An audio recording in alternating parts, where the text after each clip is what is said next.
मैं यहाँ पर कुछ योजनाओं का उल्लेख करना चाह रहा हूँ।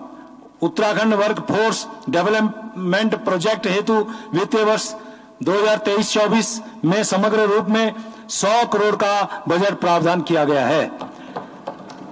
मुख्यमंत्री सूक्ष्म खाद्य उद्यम उन्नयन योजना हेतु वित्तीय वर्ष 23-24 में 14 करोड़ का बजट प्रावधान किया गया है।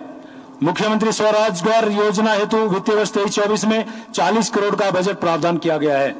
अध्यक्ष जी, शिक्षा हमारा धर्म है। समुचित शिक्षण और प्रशिक्षण ही वह केंद्रीय बिंदु है जो हमारे युवा को अवसर की उपलब्धता कराएगा, प्रेरित रखेगा और स्वावलंबन का स्वस्थ परिवेश निर्मित होगा। शिशु अवस्था में पोषण से लेकर कोचिंग और प्रशिक्षण तक के प्रावधान इस बजट में हैं। हमारी सरकार द्वारा माध्यमिक शिक्षा विभाग के अंतर्गत शिक्षण अधिगम को अनुकूल वातावरण प्रदान करने के उद्देश्य से राजकीय माध्यमिक विद्यालयों को उत्कृष्ट क्लस्टर विद्यालय के रूप में विकसित करने की कार्रवाई गतिमान है। इसके अंतर्गत स्मार्ट क्लास, कंप्यूटर एवं सहवर्ती उपकरण के साथ साथ खेल सुविधाओं का आदि का प्रावधान किए जाने की योजना है। इस बजट में नई मांग उत्कृष्ट क्लस्टर विद्यालय हेतु 51 करोड़ का प्रावधान किए जा रहे हैं। समग्र शिक्षा योजना अंतर्गत 813 करोड़ 33 लाख का प्रावधान किया गया है। अपवंचित वर्ग के बच्चों को प्रदेश के निजी विद्यालयों में अध्ययन हेतु शिक्षा का अधिकार के तहत समग्र रूप से 169 करोड़ 4 लाख प्रावधान किया गया है। इससे लगभग 1 लाख बच्चे लाभान्वित होंगे। प्रदेश के राजकीय प्राइमरी विद्यालयों में चरणबद्ध रूप से फर्नीचर उपलब्ध कराने हेतु वर्तमान वर्ष में प्रावधान किया गया है। इस क्रम में आगामी वर्ष हेतु 6 करोड़ का बजट प्रावधान किया गया है। शिक्षा विभाग के तत्वावधान में प्रदेश के राजकीय एवं सहायता प्राप्त अशासकीय शिक्षण संस्थाओं के कक्षा 9वीं से लेकर 12वीं के सामान्य एवं पिछड़ी जाति के विद्यार्थियों हेतु निःशुल्क पाठ्य पुस्तकें उपलब्ध कराने हेतु 25 करोड़, अनुसूचित जाति के विद्यार्थियों को निःशुल्क पाठ्य पुस्तकें उपलब्ध कराने हेतु 10 करोड़ तथा अनुसूचित जनजाति के विद्यार्थियों को निःशुल्क पाठ्य पुस्तकें उपलब्ध कराने हेतु लगभग 1 करोड़ 24 लाख का प्रावधान किया गया है। माध्यमिक विद्यालय एवं छात्रावासों के निर्माण हेतु नाबार्ड से पूंजीगत मद में 45 करोड़ का बजट प्रावधान किया गया है। अध्यक्ष जी, हमारी सरकार ने उस शिक्षा को सुदृढ़ करने का निश्चय लिया है। इस हेतु एक और अवसंरचना के विकास पर ध्यान दिया जा रहा है, वहीं दूसरी ओर आधुनिकीकरण, डिजिटाइजेशन के साथ साथ मेधावी छात्रों को प्रोत्साहन देने की योजना बनाई है। राजकीय महाविद्यालयों में अध्ययनरत मेधावी छात्रों को उच्च शिक्षा के क्षेत्र में कैरियर बनाने हेतु मेधावी छात्रों को छात्रवृत्ति प्रदान हेतु बजट में प्रावधान किया गया है।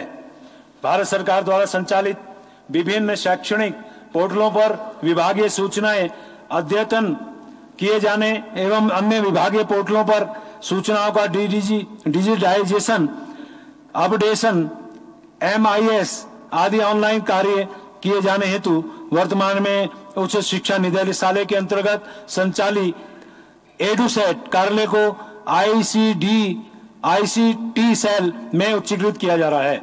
राष्ट्रीय शिक्षा नीति 2020 के प्रावधान के अनुसार प्रत्येक उच्च शिक्षा संस्थान को NAAC प्रत्यायित करने के लिए हम प्रयासरत हैं।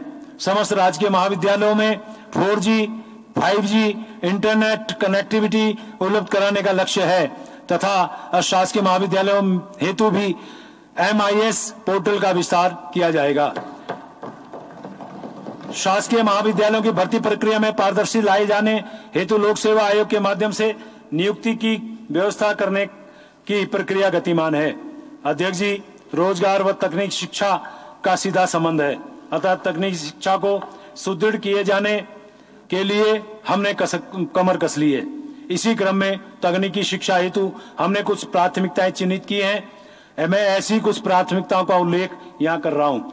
माननीय अध्यक्ष जी, प्रदेश में संचालित राजकीय पॉलिटेक्निक एवं इंजीनियरिंग संस्थानों में नियामक संस्थाओं के मानकों के अनुसार अवस्थापना सुविधाओं से संतृप्त करने की दिशा में प्रयास किया जा रहा है। एक ही छत के नीचे प्रदेश के युवाओं को डिप्लोमा के साथ साथ इंजीनियरिंग स्नातक एवं मास्टर डिग्री के अवसर प्रदान करने हेतु राज्य के पॉलिटेक्निक नरेंद्र नगर में इंटीग्रेटेड टेक्निकल इंस्टीट्यूट का संचालन प्रारंभ करने की कार्रवाई गतिमान है एवं उद्योगों की मांग के अनुसार आगामी वर्ष में नई प्रौद्योगिकियों यथा ऑटोमेशन एवं robotics, construction automation, cloud computing एवं बिग डेटा, गेमिंग एवं एनिमेशन, आर्टिफिशियल इंटेलिजेंस एवं मशीन लर्निंग आदि में नए पाठ्यक्रम संचालित करने के लिए प्रयासरत हैं। प्रदेश के पॉलिटेक्निक संस्थाओं हेतु रैंकिंग फ्रेमवर्क तैयार करने की प्रक्रिया गतिमान है। इसके अंतर्गत प्रदेश के पॉलिटेक्निकों को विभिन्न मानकों के अंतर्गत रैंकिंग का निर्धारण किया जाएगा। पॉलिटेक्निक संस्थाओं की रैंकिंग होने से अच्छी रैंकिंग वाली संस्थाओं की प्रतिष्ठा बढ़ेगी और वहां अध्ययनरत छात्र व छात्राओं के लिए रोजगार के अवसर भी बढ़ेंगे। अधिक से अधिक छात्र व छात्राओं को रोजगार के अवसर उपलब्ध कराने हेतु तकनीकी शिक्षा निदेशालय के अधीन राज्य स्तरीय ट्रेनिंग प्लेसमेंट केंद्र का निर्माण कार्य अपर आमवाला देहरादून में किया जा रहा है। माननीय अध्यक्ष जी, हम युवाओं के सर्वांगीण विकास के लिए प्रतिबद्ध हैं। इसी क्रम में हमारी सरकार द्वारा खेल महाकुंभ आयोजित कराने हेतु आगामी वित्तीय वर्ष में 15 करोड़ का प्रावधान किया गया है तथा मुख्यमंत्री युवा मंगल दल स्वावलंबन योजना हेतु आगामी वित्तीय वर्ष में 5 करोड़ का प्रावधान किया गया है। कर्मवीर के लिए है आसान, छू लेना अपनी मंजिल।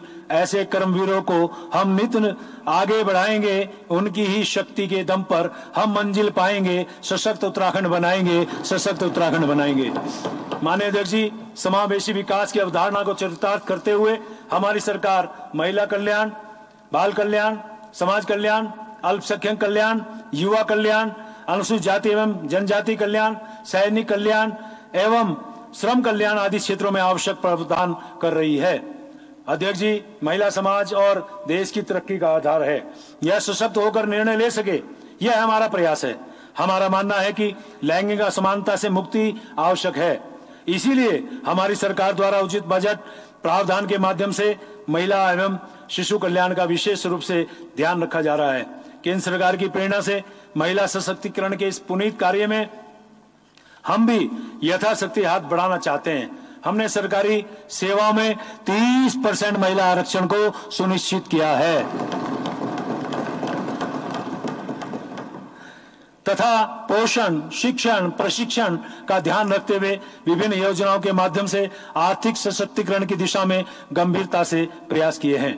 सक्षम आंगनबाड़ी एंड पोषण 2 के अंतर्गत संचालित ICDS कार्यक्रम में प्रदेश की 33,415 आंगनबाड़ी कार्यकर्त्री, मिनी आंगनबाड़ी कार्यकर्त्री तथा आंगनबाड़ी सहायिका बहनें मातृ एवं शिशु कल्याण के पुनीत कार्यक्रम में एक महत्वपूर्ण भूमिका कार्य निर्वहन कर रही है। हमारी सरकार उनकी इस महत्वपूर्ण भूमिका का सदैव सम्मान करती है। माह नवंबर 2021 से राज्य सरकार द्वारा दिए जाने वाले आंगनबाड़ी कार्यकर्त्री एवं बहनों के मानदेय में अतिरिक्त रूप से 1800 एवं मिनी आंगनबाड़ी कार्यकर्त्री तथा आंगनबाड़ी सहायिका बहनों के मानदेय में अतिरिक्त 1500 रुपए की प्रतिमाह वृद्धि की गई है। इस वृद्धि के उपरांत आंगनबाड़ी कार्यकर्त्री बहनों को केंद्र सरकार की ओर से दिए जा रहे 4500 के अतिरिक्त राज्य सरकार की ओर से 4800 की धनराशि दी जा रही है। इस प्रकार उनको कुल 9300 का मानदेय प्रति आंगनबाड़ी कार्यकर्त्री बहनों को दिया जा रहा है। मिनी आंगनबाड़ी कार्यकर्त्री बहनों को केंद्र सरकार की ओर से दिए जा रहे 3500 के अतिरिक्त राज्य सरकार की ओर से 2750 की धनराशि दी जा रही है। इस प्रकार कुल 6250 का मानदेय प्रति मिनी आंगनबाड़ी कार्यकर्त्री बहनों को भी दिया जा रहा है। आंगनबाड़ी व सहायिका बहनों को केंद्र सरकार की ओर से 2250 के अतिरिक्त राज्य सरकार की ओर से रुपए 3000 की धनराशि दी जा रही है। इस प्रकार उनको भी कुल 5250 का मानदेय प्रति आंगनबाड़ी सहायिका बहनों को दिया जा रहा है।